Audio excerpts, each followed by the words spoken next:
বাংলাদেশ গঠন করবে। অসংখ্য দলের এখনো পায়ে গুলির বুলেট লেগে রয়েছে, তার হাত নাই। অনেক মা সন্তান হারিয়েছে, অনেক বাবা সন্তান হারিয়েছে। রাজশাহীর ওই গলিতে মাঠে প্রান্তরে শহীদের রক্ত এখনো সাক্ষী দিচ্ছে। বাংলার মানুষকে নির্যাতন করা হয়েছে, এই ইলেকশনে আমাদেরকে ভোট চুরি করা হয়েছে। আমরা বাংলাদেশের স্বার্থের জন্য চুপ থেকেছি, কিন্তু আগামী লোকাল গভর্নমেন্টে শহীদ জিয়ার সন্তান তারেক রহমানকে হুঁশিয়ার করে দিচ্ছে, যদি ব্যালটের উপরে কোনো হাত বসে না হয়, সেই হাত আমরা ব্যাগে চুরমার করে দেব। আমরা ধৈর্য ধারণ করছি, ধৈর্যের ভাত বাঁধবেন না।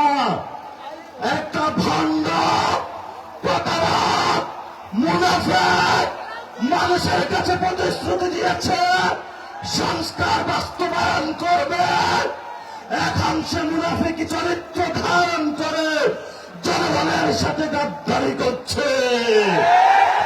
আমরা অতীতে অনেক গাদ্দারদেরকে শাস্তি দিয়েছি, ইনশাআল্লাহ বাংলার মাটিতে যদি গণভোট বাস্তবায়ন না হয়, সংস্কার বাস্তবায়ন না হয়, বাংলার মাটিতে এদের বিচার হবেই হবে ইনশাআল্লাহ।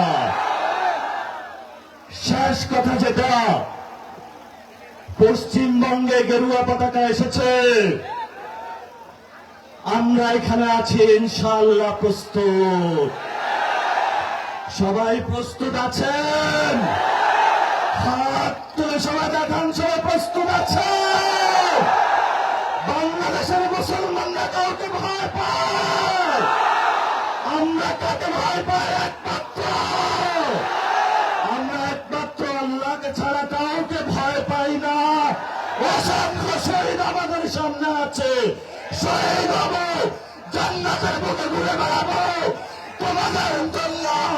তোমাদের মতো 2 টাকার মতো আমাদের জীবনের মূল্য না। শেখ হাসিনাকে নিয়ে আসবো এই দেশে, ফাঁসির কাস্টে ঝুলাবো।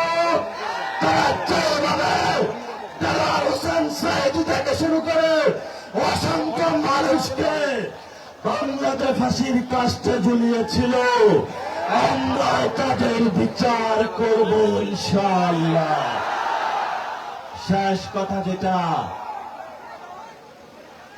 কথা যেটা সীমান্তে হত্যা হয়, উনি বলে সবার আগে বাংলাদেশ, বলে জাতীয়তাবাদী, এটা ভুয়া জাতীয়তাবাদী।